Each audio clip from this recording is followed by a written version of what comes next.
What's up, guys? It's Olin back with another episode of MMAnomaly. This time we're going to be talking about the UFC London card that's coming up on Saturday. I didn't end up doing a video for last Saturday, so I apologize for that. But jumping into this video, first things first, happy St. Patrick's Day. In honor of St. Patrick's Day, I have a beer sitting cage side, so to speak. And we will be breaking down the entirety of the UFC London fight card.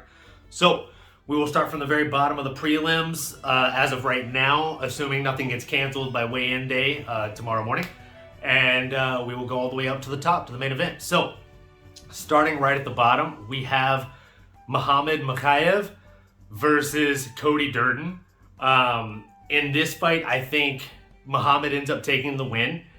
A lot of people are saying that, people might be overhyped on him. He does have a very impressive amateur career.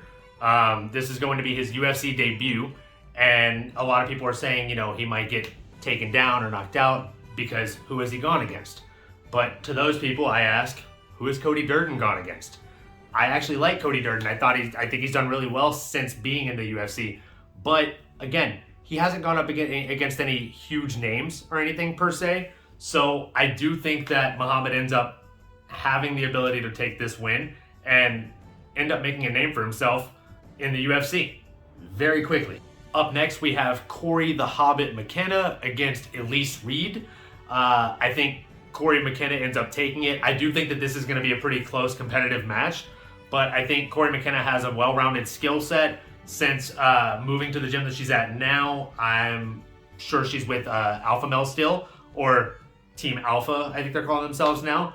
I think she's just only sharpened her skills, and she has a slight advantage in experience as well. I think she's 6-1 versus Elise Reed being 4-1, if I'm not mistaken. And I mean, enough said, right? I think both women don't have a ton of experience, right? They both have under 10 professional fights. But that being said, Corey McKenna has the right skill set to end up taking this fight for sure. If it goes into the later rounds, I think she wins with her wrestling. If it ends up being an early round stoppage, like round 1, round 2, I think she could definitely pull it off with either a TKO stoppage due to strikes, like the ref stopping it, or a early submission in the fight. She does have a really nice ground game as well. So, definitely going with Corey the Hobbit McKenna. And let me know in the comments below if you think that she should be called the Hobbit or Poppins. Uriah Faber has been calling her Poppins because she's always so bubbly like Mary Poppins. But personally, a big fan of the Hobbit. Let me know below.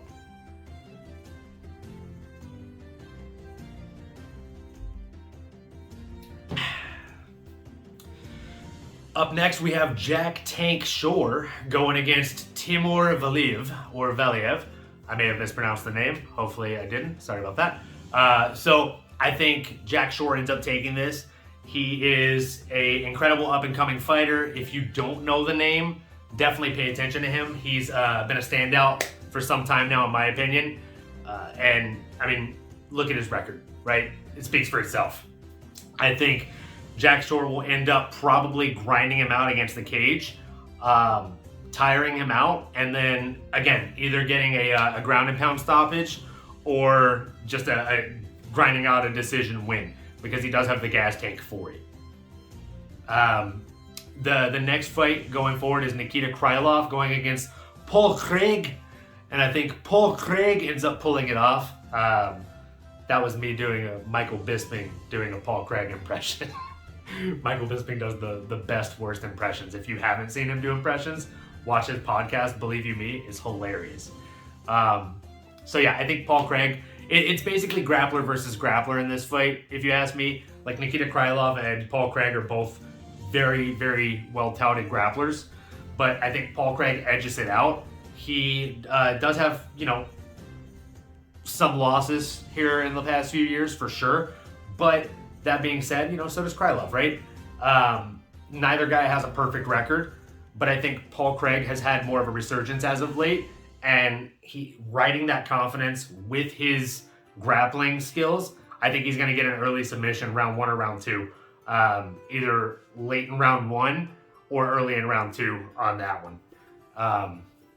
Moving forward, we have Shamil Abdurakhmanov. I hope I didn't butcher that name too bad. Fighting Sergey Pavlovich. And I think Sergey takes this one. Again, I watched some of the highlights on him, and I mean, the guy's a stud. I think he can finish the fight numerous ways. He's a big, strong guy. I think he can knock him out. I think he could get the TKO early on. I also think that he could submit him. So if I'm putting money on either one of these guys in this fight, I'm backing Sergey for sure over Shamil.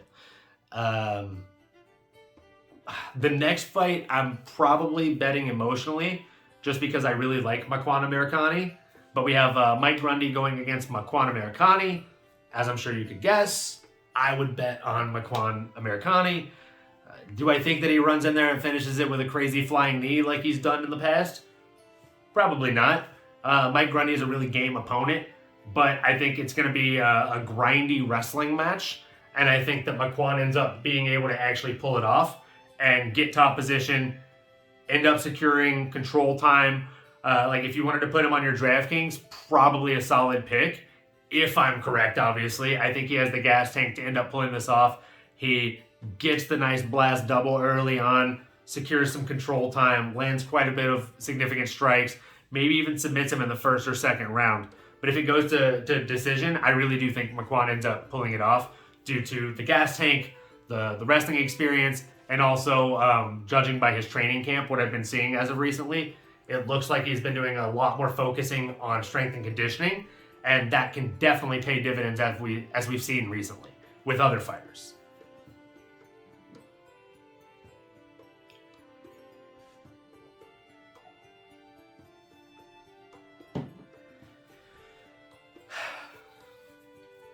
We are halfway through the fight card and I am about halfway through my beer. This is actually timing perfectly. So moving into the next fight, we have Jai Herbert going up against Ilia Topuria, or as Patty would call him, the hand sanitizer guy. I would actually love to see Ilia fight Patty. I think Ilia would destroy him. Again, let me know in the comments below what you think would happen if those two matched up, and as well as like what you think about my picks so far and all the way down the line. Again, back to Ilia Topuria versus Jai Herbert. I think Ilia Topuria ends up pulling this one off. I don't think fairly easy, but fairly easily. I think Ilia Topuria ends up beating him in the first round. I think we've seen him beat better grapplers. I think we've seen him beat better strikers. Not knocking Jai Herbert. I do think he's a game opponent. I just think Ilia is a bad matchup for him. Sorry. Up next, we have fan favorite Molly the Meatball McCann going against Luana Carolina. Obviously, I'm taking the fan favorite, the Meatball, Molly McCann. I just think even if Luana brings something like terrifying to the matchup, once Meatball hears the crowd roaring, there's nothing that's going to take her out of that fight. Like, you'd have to hit her in the back of the head with a shovel to take her out of that fight. I think she ends up taking this fight into the deep waters and then winning by TKO stoppage. Put your money on the Meatball, Molly McCann. Up next, we have Gunnar Nelson taking on Takashi Sato. Gunny, we haven't seen fight for a while. He did well. He's kind of had an up and down career, right? He'll do well, then he'll have a loss. He'll do well, then he'll have a loss. And then for some time, we've seen him out. I could be mistaken here, so don't quote me on it, but I believe he's been out because he injured himself while Brazilian Jiu-Jitsu rolling, BJJ rolling with the Mountain from Game of Thrones, who anybody who's watched that show and knows of Gunny Nelson knows, I mean, there's a huge weight discrepancy there, right? Like, those guys are nowhere near the same weight class. In fact, the Mountain wouldn't be able to fight in the UFC because he couldn't cut enough weight to get to heavyweight. And they don't have a super heavyweight in the UFC, as we know. So, anyways, Gunnar Nelson coming back from the ring rust, fighting against Takashi Sato. I think Gunnar Nelson still pulls it off. I think he's going to prove, kind of like Dominic Cruz and some others have, that ring rust is more of a matter of mind than anything if you train right. I really am hoping that he's trained right. So, knock on wood there. But I do think Gunny Nelson presents a very, very dangerous problem both on the feet and on the ground. I don't think we've seen him had to utilize rather his stand-up game quite as much, because he's usually able to get somebody to the ground and then implement his pressure on top of them. Get them in a Kimura, get them in an armbar, get them in, some kind of choke. He's really good at choking people out. And I think that it might not be anything different whenever we see him fight Takashi. So I would definitely say that it's going to end up being Gunny Nelson by submission.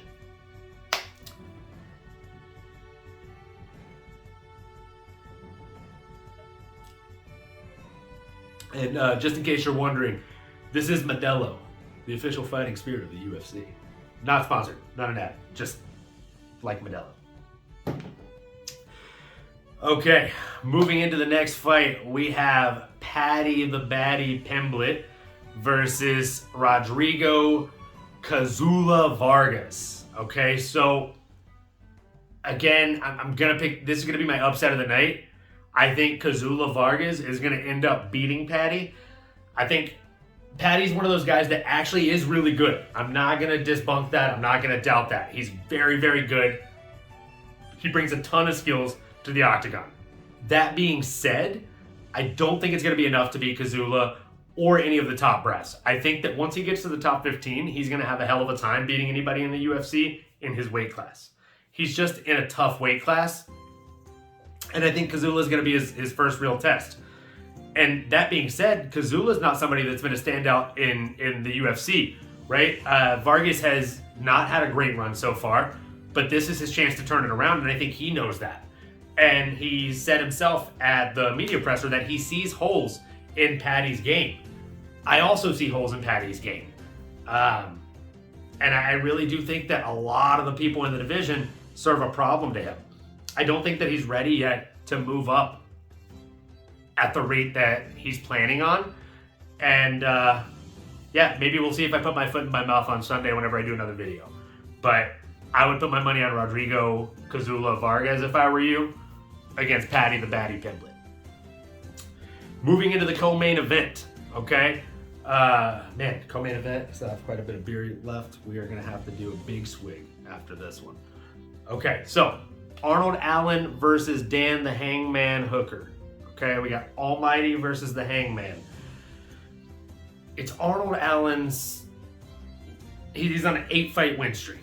Okay, the guy's done incredible and somehow still stayed under the radar for casual fans. A lot of casual fans don't know the name Arnold Allen, but I'm hoping after this Saturday they will.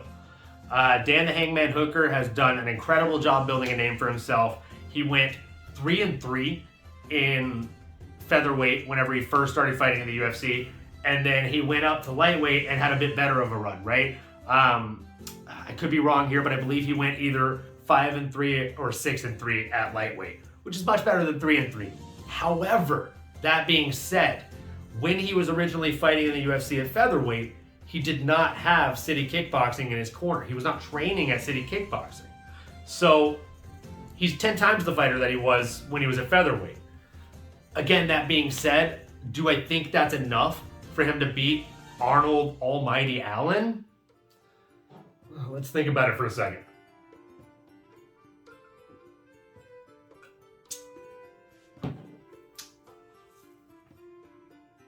No, I don't. I don't think that he's going to be able to beat Arnold Allen. I think Arnold Allen is going to grind him out. I think we're going to see him struggle. We're going to see him cut a lot of weight, get down. He says it's going to be easy. He did a test cut himself, Dan Hooker, not so long ago, just to make sure he could make the weight down at 145. That being said, he did a test weight cut. He didn't fight after doing that test weight cut. And anybody who's cut weight knows that cutting the weight is half the battle. Being able to perform after cutting that weight is a much larger part of that battle. So we will see if he's able to perform, and not only that, but perform against a really game and incredible performer and opponent in Arnold Almighty Allen. I think Arnold Allen ends up wrestling him, grinding him against the cage, taking him down, and possibly even outstriking him on the feet. I think if it goes to decision, it's Arnold Allen. If it is a submission, it's Arnold Allen. If it's a knockout or a TKO, it's Arnold Allen. It's always going to be Arnold Allen, in my opinion, for this fight. If you're on DraftKings, if you're putting money on the fights, put money on Arnold Allen. I'm sorry, I'm a big Dan Hooker fan. I just don't think this is the move.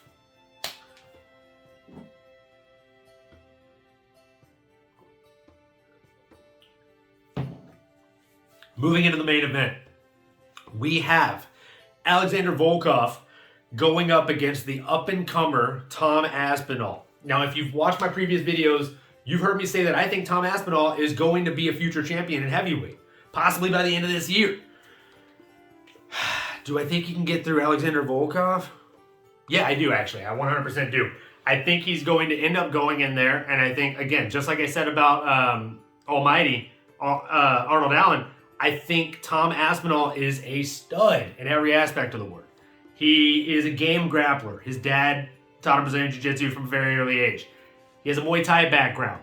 His dad was teaching the Muay Thai instructor Brazilian Jiu-Jitsu while that guy was teaching Tom Aspinall Muay Thai. And I mean, he's just a very well-rounded fighter. And he wanted to take things slow, and here he is headlining UFC London. I think he's going to end up either knocking him out or getting a submission. I think if things get hairy and weird for him on the feet against Volkov, what he does is he ends up taking him down and just masterclassing him on the ground. Because his Brazilian Jiu-Jitsu is leaps and bounds ahead of a lot of these heavyweights. And on top of that, as I've said in my previous videos, the guy moves like a middleweight. Like, it's absolutely incredible how quick and sharp he is on the feet. That being said, Volkov does the same thing. He's been known to be a very agile and quick heavyweight. He moves like a light heavyweight. But again, Tom Aspinall moves like a middleweight.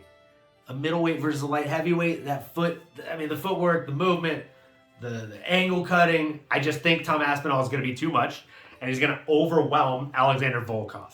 So, as usual, I mean, you know the drill. Like, comment, subscribe, hit the bell for notifications, and let me know what kind of comment you want to see, or content you want to see. And please, comment below if you think that I'm wrong on any of these picks. I would love to hear your input on who you think is going to win on Saturday and how you think they're going to win. If you think I'm right, thank you. Please agree with me in the comments below. If you think I'm wrong, please disagree with me in the comments below. Either way, it helps with the almighty algorithm. And as always, I love and appreciate you guys very much. Happy St. Patrick's Day. Cheers. And enjoy the hostilities as always.